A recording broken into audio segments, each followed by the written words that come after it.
कहानी के माध्यम से शुरू करती हूँ। एक विद्यालय था, उस विद्यालय में मिठाई बांटी जा रही थी। जब भी वो मिठाई टॉफी चॉकलेट रखी तो बच्चे स्वाभाविक रूप से दौड़ करके जाते, लेकिन एक बच्चे ने उसका प्रतिरोध किया, है ना, कि मैं ये मिठाई नहीं लेता। और वो मिठाई किसकी थी?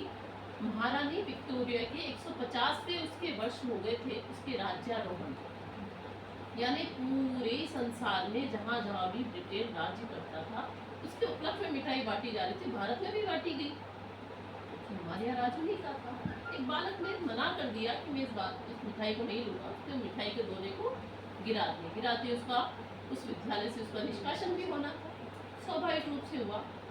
तो ऐसे कहते ना, कोई चलता पदचिन्हों पे कोई पदचिन्ह बनाता है, वही सूर्यमय दुनिया में पहुंचा जाता है। जो बालक था दिशा के अनुरूप, धारा के अनुरूप तो कोई बह सकता है, लेकिन धारा के प्रतिकूल बहने का जो सामर्थ्य करता है तो उसमें कोई विशेष बात होगी।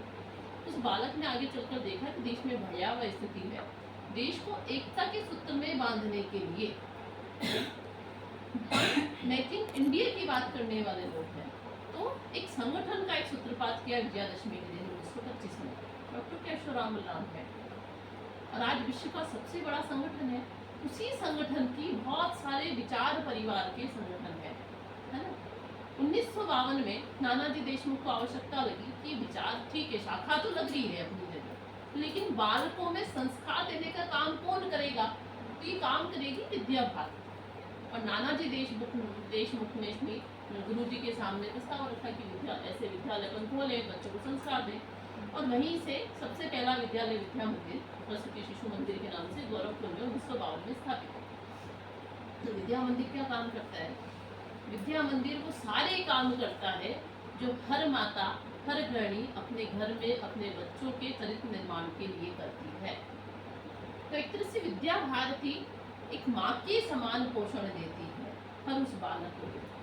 हम डॉक्टर इंजीनियर तो बनाते हैं, वो तो बनते हैं, डॉक्टर इंजीनियर तो इस जमाने में जितने टेक्नोलॉजी आ गई ना, तो हम कल्पना कर सकते हैं कि बहुत अच्छे डॉक्टर इंजीनियर हैं। लेकिन यदि उस बनाए हुए इंजीनियर का पुल एक बारिश नहीं रह पाए तो फिर अच्छा कहेंगे क्या उसको?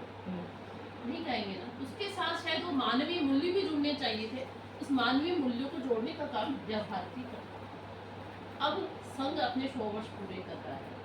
इस 100 वर्ष की श्रृंखला में विद्या भारती ने एक कार्यक्रम निर्धारित किया, उसका नाम रखा सप्तशक्ति संगम। सप्तशक्ति संगम यानी कितने प्रकार की शक्तियाँ हमारे अंदर अंतर्निहित मानी, तो 7 प्रकार की शक्तियाँ अंतर्निहित मानी। भगवद गीता का जो 10वां अध्याय है उसमें सारी शक्तियों का वर्णन है। कीर्ति, श्रीबाग, नारी नाम, स्मृति, मेधाधति, क्षमा, ये सारे विशेष में सम्मिलित है। तो क्या हम जैसे समाज में 2 धाराएं चलती, द्वंद्व हर जगह हर समय में विद्यमान था। राम था तो रावण भी था।